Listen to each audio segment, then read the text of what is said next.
je travaille en protection de l'enfance et du coup on accueille beaucoup de mineurs du coup isolés étrangers jour et nuit à n'importe quel moment. Et donc je trouve important ce que vous dites parce que pour le coup tous les jeunes que je rencontre qui arrivent d'Albanie, du Nigeria, du Kosovo ou de plein d'autres pays viennent avec un rêve en fait, et ce rêve un peu de l'illusion qu'en France ils seraient heureux, ils gagneraient de l'argent qu'ils pourraient en renvoyer au pays. Et aussi, je trouve important ce que vous dites, puisque je le ressens auprès des jeunes, c'est que c'est un peu honteux de retourner dans son pays, alors qu'ils sont mal aujourd'hui en France, parce qu'ils ont réussi à vivre ce trajet par bateau, par train, par camion, et que du coup d'avoir réussi ça, ce serait dommage de retourner dans son pays et de dire finalement, voilà, j'ai fait tout ça. Et surtout, ils ont dépensé l'argent de la famille. Exactement. Ils ont dépensé l'argent de... Et pour rajouter une raison, c'est qu'ils viennent, oui, pour travailler, pour le rêve, et on a d'autres enfants, et je pense à une jeune fille de Géorgie qui venait pour se soigner aussi, puisque quand il y a des guerres politiques, comme par exemple en Géorgie, les soins aussi sont politisés, et cette jeune est arrivée à Lyon-Pardieu pour des soins. Voilà. Donc, voilà. J'étais dans un lycée, là, à une année autour de Lyon, il y avait 25 gamins, il y avait la plupart arrivés effectivement de Géorgie, d'Albanie, alors les gamins originaires d'Afrique noire, ils disent pas trop d'où ils viennent en fait. On a du mal à savoir s'ils arrivent de tel ou tel endroit. Là, c'était pas des gamins d'Afrique francophone. Ouais, c'est très difficile. Quand c'est des Albanais ou des gens, on va dire des gens d'Europe, ils disent d'où ils viennent. Et quand c'est ailleurs, on a toujours cette difficulté à... Alors juste, je dis ça parce que, c'est pas parce qu'il n'est pas là, c'est pas le problème. J'ai écrit un livre sur des jeunes Africains qui, eux, sont attirés en Europe par le football. Par le rêve du foot, et en fait à peu près sur 1000 garçons, parce que ça concerne essentiellement les garçons, sur 1000 garçons qui viennent en Europe, il y en a peut-être 2 ou 3 qui deviennent footballeurs. Et le titre du livre, c'est « Je préfère qu'ils me croient mort ». Et c'est ce que vous dites, c'est lorsqu'une fois qu'ils ont dépensé les 2000 € du voyage que le recruteur leur a fait payer, ils ne peuvent pas retourner là-bas. Donc il y a des gamins, des fois, ils vont acheter un maillot du Real Madrid, ils se font prendre en photo avec le maillot, et ils envoient le maillot au village ou à la ville pour dire « Ça y est, au Real Madrid, j'y suis presque ». Mais en fait, ils ne peuvent pas rentrer, parce que tout étant des gamins de 16 ans, 17 ans, ou 15 ans, ils sont quand même considérés comme une force de travail. Il n'y a pas de tendresse particulière parce que ce sont des adolescents.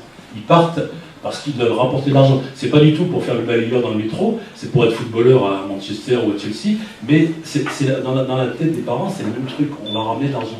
Donc les gamins, une fois qu'ils se sont retrouvés à la rue, j'étais en Belgique là au mois de mars, c'est un peu le même principe ici, en termes de gamins venant de pays francophones. Il y avait par exemple un gamin qui arrivait du Cameroun, donc il était gamin à l'époque, et sur les 7 qui étaient arrivés en tant que lui, c'était le seul qui avait réussi à jouer au foot.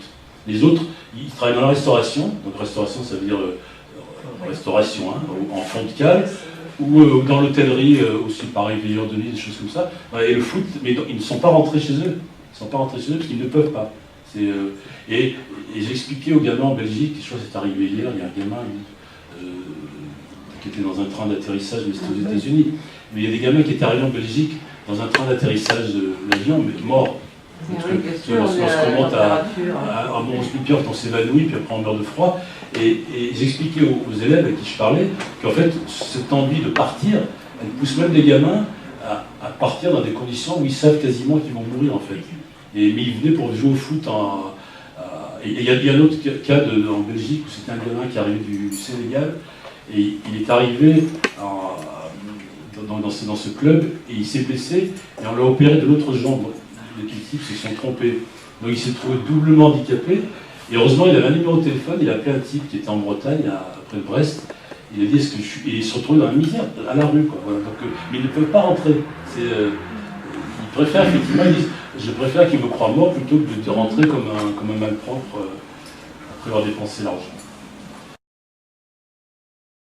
Moi, je travaille dans l'école maternelle et justement, j'accueille des petits Roms.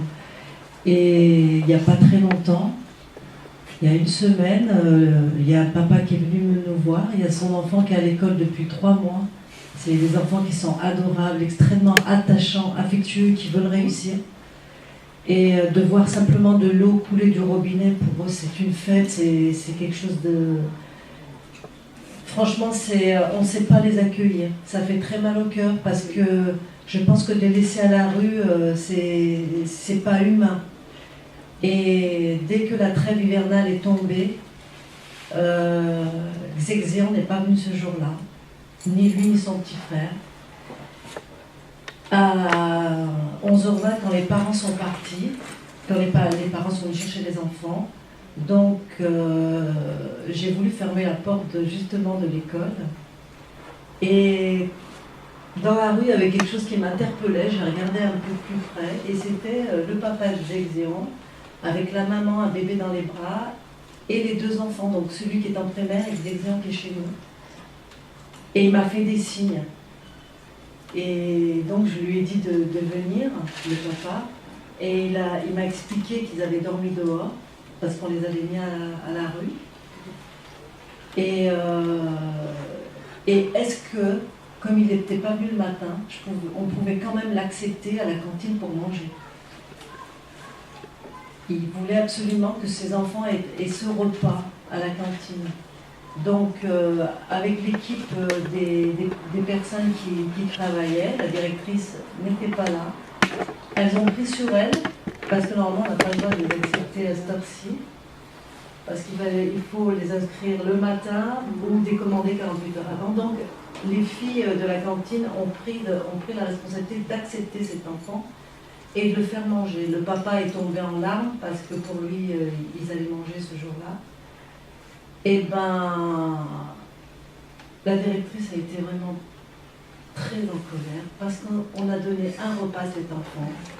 Et les filles, elles se sont fait un peu taper sur les doigts, mais bon, ça n'a pas été plus loin que ça. Mais pour dire voilà. Xéxian continue à venir à l'école. Les parents dorment un peu partout tous les jours, mais il amène ses enfants. Les enfants sont toujours propres. Il essaye de les laver le mieux qu'il peut. Il y a une autre famille encore dans cette école. Le papa réussit à avoir une petite voiture et il donne dans cette voiture. Et c'est pareil, tous les jours, l'enfant il le change. Il essaye de l'apporter le plus propre possible. Bon, quand il est accueilli, on essaye au niveau des mains, au niveau de beaucoup de choses. Mais voilà, on ne sait pas, pour moi, on ne sait pas accueillir ces enfants-là. Parce qu'ils sont scolarisés, ils commencent à parler le français. Du jour au lendemain, ils se retrouvent dehors avec leurs sacs plastiques. Et moi, cette vision de ce muret en face de la rue de l'école où je travaille, de voir cette maman avec ce bébé, et ces deux enfants, et le papa me faire un signe, j'ai trouvé que c'était déchirant. D'ailleurs, le personnel de l'école, il y en a certaines qui ont pleuré parce que de savoir que cette famille était dehors, et que cet enfant, pour lui, on était tout pour lui. On était l'ouverture, on était la lecture, on était la propreté, il apprenait la langue française, il était tout content, il n'a pas demandé d'être là, donc aujourd'hui il est là. Voilà, ça fait mal.